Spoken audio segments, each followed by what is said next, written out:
Bonjour auditeurs, bonjour auditrices, bonjour téléspectateurs et téléspectatrices. Nous prions le Seigneur au nom du Père et du Fils et du Saint-Esprit. Amen.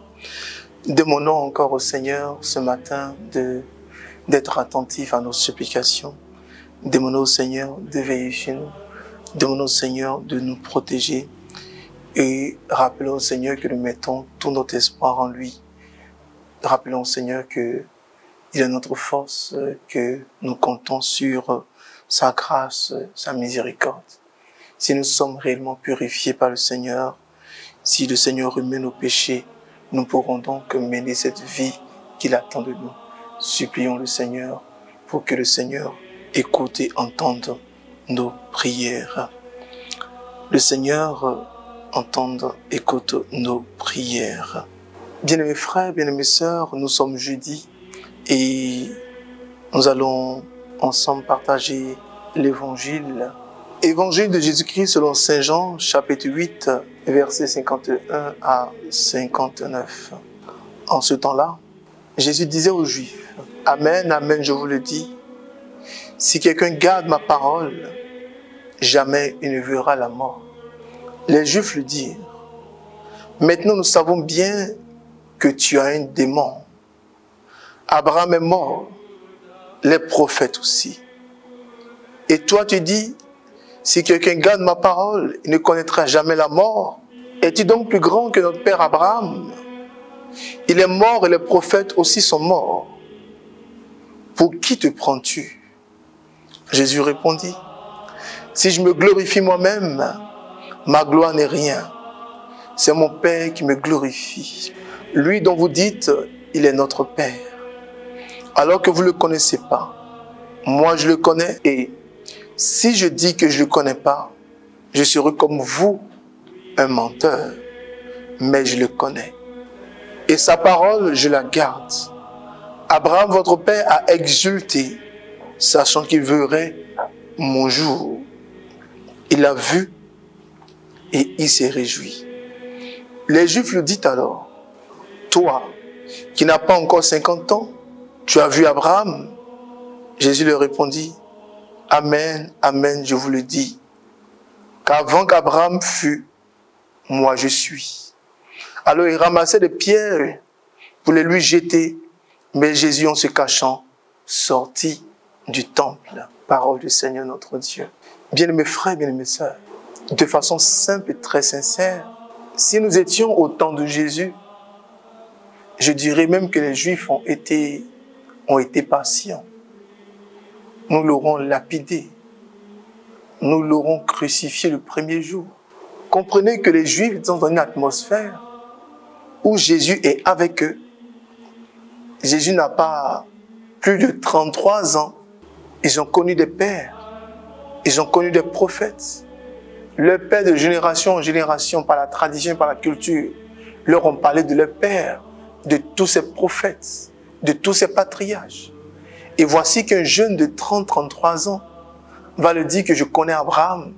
Abraham s'est réjoui quand il m'a vu. Voici cette parole qui rejoint l'échange que Jésus a eu avec Nicodème. Vous vous souvenez qu'il a dit à Nicodème, qui était docteur de la loi, si tu ne nais pas de nouveau, tu ne peux pas entrer dans le royaume. Il est donc question pour nous aujourd'hui de naître de nouveau. Cette nouvelle naissance qui nous permet de comprendre la volonté du Seigneur, cette nouvelle naissance qui ne date pas, qui ne dépend pas de nos dates, qui ne dépend pas de nos anniversaires, qui ne dépend pas de notre date de naissance, mais cette nouvelle naissance qui nous fait comprendre la parole, qui nous fait voir la vie éternelle, qui nous fait espérer. Cette parole, cette espérance, cette nouvelle naissance qui nous aide à comprendre la volonté du Seigneur. Le Seigneur se glorifie de savoir qu'il a vu Abraham. Le Seigneur se glorifie de savoir qu'il nous dit des choses qu'il a prises du Père. Bien mes frères, nous sommes encore amenés à l'humilité. Regardez cette hostie, regardez cette simple hostie, regardez ce simple pain qui est consacré et qui devient Dieu. Si nous n'avons pas l'humilité, si nous ne sommes pas nés de nouveau, il y a beaucoup de mystères dans l'Église que nous ne pouvons pas comprendre. Il y a des choses que nous ne pourrons pas comprendre jusqu'à ce que le Seigneur nous rappelle. Mais il nous faut un minimum d'humilité. Il nous faut nous dépouiller de notre orgueil pour laisser le Seigneur nous enseigner. Pour ne pas être dans cette faute, dans cette erreur, dans cette déviation comme des Juifs. Demandons au Seigneur de nous enseigner chaque jour. Demandons au Seigneur de nous pousser à le rechercher. Demandons au Seigneur de nous aider à ne pas prendre des pierres pour chercher à le lapider. Bien-aimés frères, bien-aimés sœurs, comme Abraham, exultons de joie pour avoir reçu Jésus. Comme Abraham, exultons de joie parce que Jésus est avec nous. Comme Abraham, exultons de joie et que cette joie nous pousse à la mission. Et que cette joie nous pousse à aller vers nos frères. Et que cette joie nous pousse à être des serviteurs, de bons serviteurs. Bien-aimés frères, bien-aimés sœurs, le Seigneur nous dit, si quelqu'un garde sa parole, il ne mourra jamais. La mort physique peut arriver, mais la mort spirituelle ne pourra pas arriver. Si nous mourons, nous allons directement dans les mains de Dieu.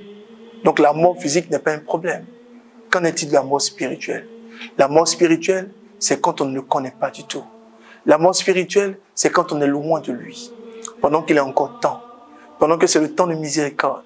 Pendant que c'est le temps de carême. Pendant que c'est le temps de supplication. Demandons au Seigneur de nous laisser le retrouver.